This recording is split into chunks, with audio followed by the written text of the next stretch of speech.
Tu peux ne pas voir ce que Dieu fait aujourd'hui pour toi. Tu peux ne pas entendre ce que Dieu fait aujourd'hui pour toi. Mais c'est dans le secret que tu es en train de combattre. Écoute, tu penses que ta restauration, c'est toi-même qui peux le dire. C'est pour cela, Dieu attend que ton cœur soit brisé pour te montrer la solution à ton problème. Parce que quand ton cœur est en morceaux qui te parle, tu n'entends pas. L'Esprit de Dieu était au-dessus de l'eau.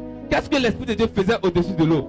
L'Esprit de Dieu est en train de réfléchir comment sauver la terre. Sûrement avec toi, tu es en train de vivre des problèmes, tu es en train de vivre des situations. Tu te dis que Dieu n'est pas avec toi. Tu te dis que Dieu a disparu de ton histoire. Tu te dis que Dieu n'est même pas réel. Tu profondes des choses mais que toi-même tu ne trouves, tu ne comprends même pas. Écoute-moi ici. Tant que tu vas raisonner de toi-même ta propre personne là, tu ne vas jamais voir la présence de Dieu. Alléluia.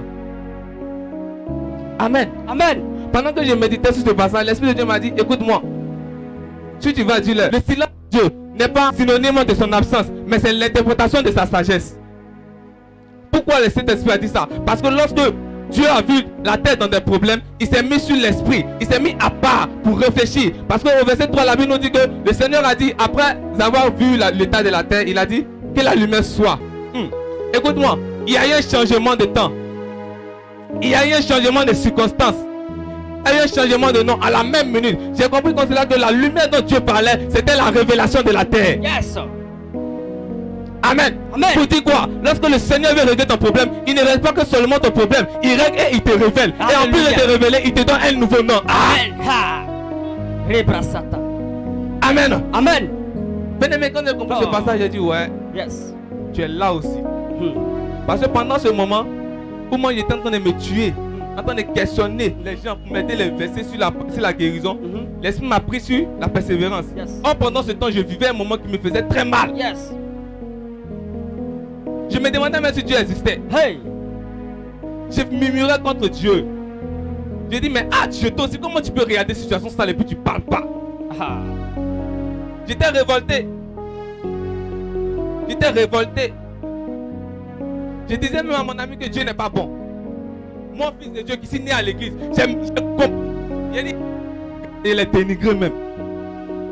Mais pendant que j'étais en train de le dénigrer, il m'a dit prends ce passage, prends ce passage, prends ce passage. Et j'ai compris que ce passage ne parlait pas que de vous, mais aussi de moi. Je vais faire comprendre à quelqu'un que, de la même manière, Hébreu a dit, sentez-vous comme ceux qui se sentent mal. C'est comme ça que je me sens ce matin. Et c'est comme ça que tout le monde se sent. C'est pour cela que nous sommes venus ce matin pour vous parler. Yes.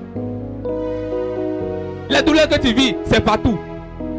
Les problèmes que tu vis, c'est partout. Partout. Mais comment dominer ces problèmes? C'est de ça que la Bible est en train de nous parler aujourd'hui. Si tu reconnais être la créature de Dieu, tu dois savoir qu'un enfant de Dieu là, c'est la première chose. Avant qu'il soit révélé, il doit commencer par l'obscurité. C'est-à-dire quoi? Il doit vivre des moments de difficulté avant d'être révélé. Yes. Et ça là, c'est normal. C'est la tradition de Christ. La Bible dit, l'esprit était au-dessus de l'eau. Yes. Il réfléchissait comme un sage. Écoute-moi. Quand l'Esprit de Dieu était en train de se promener sur l'eau là, il y avait les anges dans le ciel qui disaient Dieu, toi mais tu fais quoi comme ça même?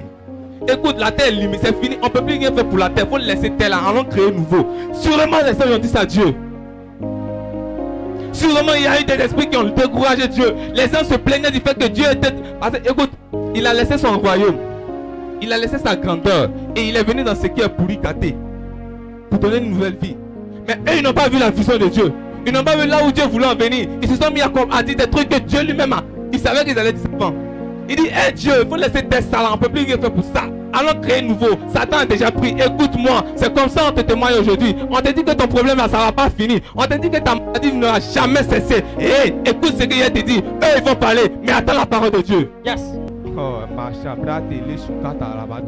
Est-ce que quelqu'un peut comprendre ce mystère de cette parole? Dieu a une solution pour toi. Dieu veut te restaurer. Dieu veut changer ton histoire. Dieu veut, en plus de te délivrer, te donner un nouveau titre. Dieu veut, en plus de te libérer, te positionner un nouvel. Amen.